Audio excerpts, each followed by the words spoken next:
Hi, good day. I hope you're safe and well. This is an audio recording for the types of communication.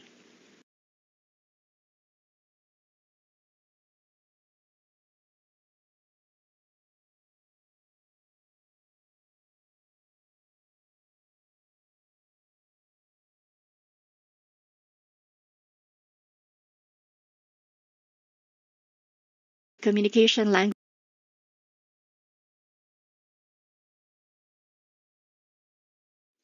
As a review on our previous topic, communication, language, and culture, hopefully we understand the relevance, the purpose, and the advantages of knowing about what communication is, what language is, and its role in communication, and of course, the culture that we reflect whenever we communicate and whenever we use words in our communication, or even our gestures and our facial expressions. If you have insights or questions you want to share, I will make a discussion board available for us so that you could always give your insights and share your opinions about the topic. In addition to our review on the previous topic, I would like to share with you an excerpt from the book Language, Communication, and Intergroup Relations. According to this excerpt, indeed, the field of communication deals with everyday magic in a sense, since communication is the expression of feelings, wishes, commands, and desires. Richard Weaver in Language as Semiotic in 1970 said that every utterance is an attempt to make others see the world in a particular way and to accept the values implicit in that point of view.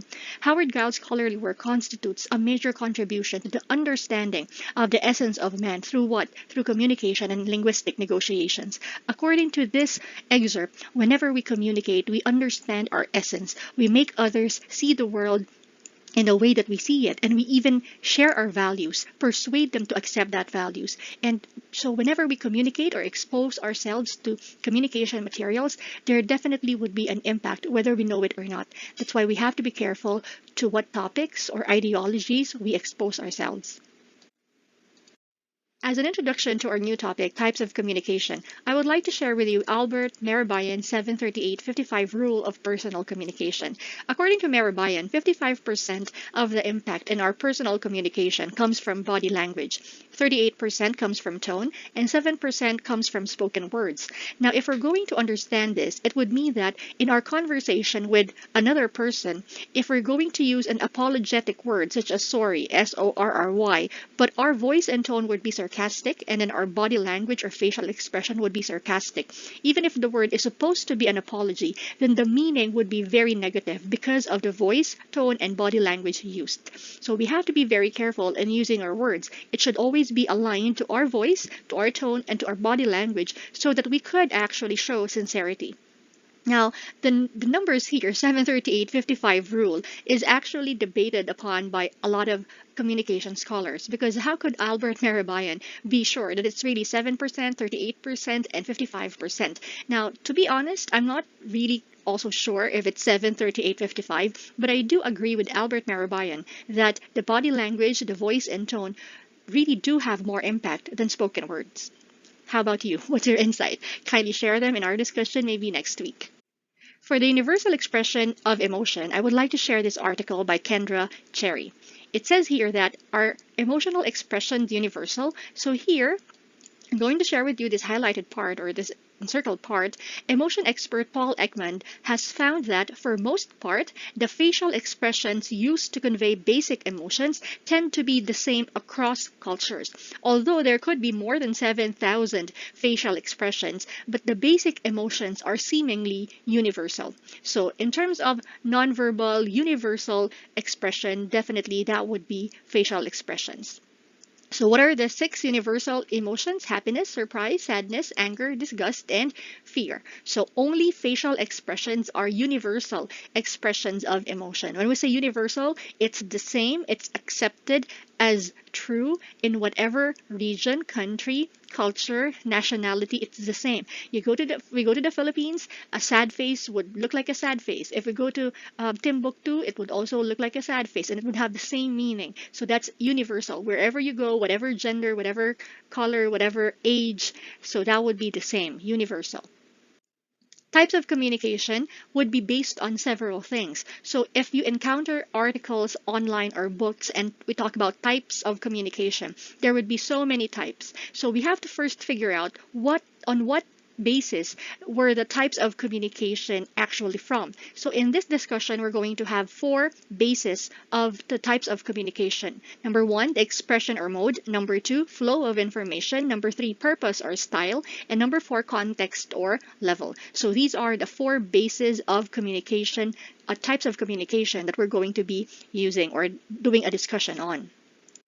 Now, let's start again. There are different types of communication depending on where they're based on. So we're going to talk about 4 bases of the types. First, expression or mode. 2, flow of information. 3, purpose or style. Number 4, context or level. I hope you're ready.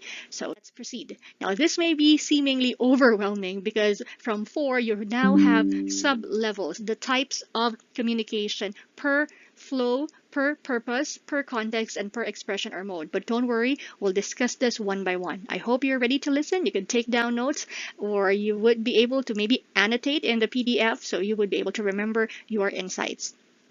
So number 1, expression or mode. Number 2, flow of information. Number 3, purpose or style. Number 4, context or level. Let us now focus on the first basis of the types of communication for our discussion, expression or mode. So we have 2 types, verbal, use of words, non-verbal, because of the word non, then without the use of words. So again, when we talk about verbal communication, we have 2 types. It could be oral or spoken or written. So whenever we speak or whenever we write and we use words, then these could be considered as verbal communication. Just a brief review, verbal communication, use of words, we have 2 types, oral or spoken, or it could be written. Okay, I hope you're still with me. When we talk about nonverbal communication, there are more than 8 types, but for this discussion, we limit it to discussing the 8 types, or only 8 types among the many. Now, what are these? Number 1, facial expressions. Number 2, visual. When we talk about visual, it could be color, height, weight, okay, chronemics, time, paralinguistics.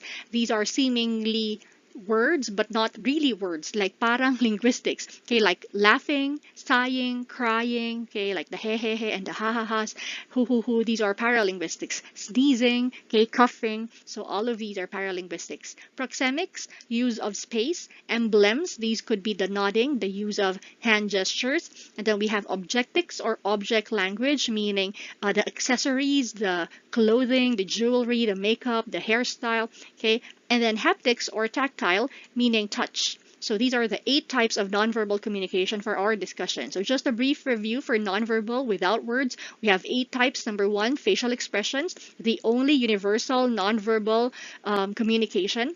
Number 2, we have visual, meaning it could be the height, it could be the color, it could be the thickness or the thinness. Number 3, time, chronemics. Number 4, vocal cues, or what we know as paralinguistics, again, sneezing, laughing, sighing, crying. Space, proxemics.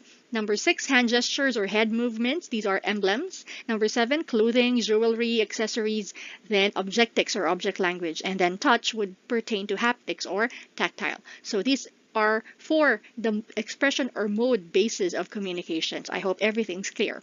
Just to add to our knowledge about verbal communication and also a brief review, verbal communication is the use of words to generate meaning. It could be spoken or written.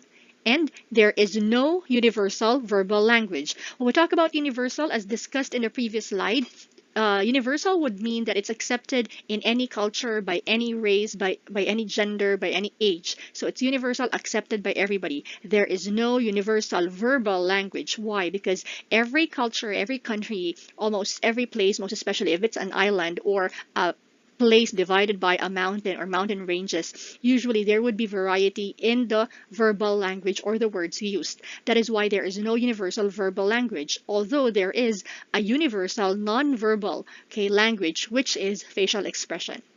Now, English is more of a lingua franca. The English language is more of a lingua franca because lingua franca means spoken by the majority. So in the world, English is spoken by the majority. It's more of a lingua franca rather than a universal language. Although you might see or encounter articles saying that English is a universal language.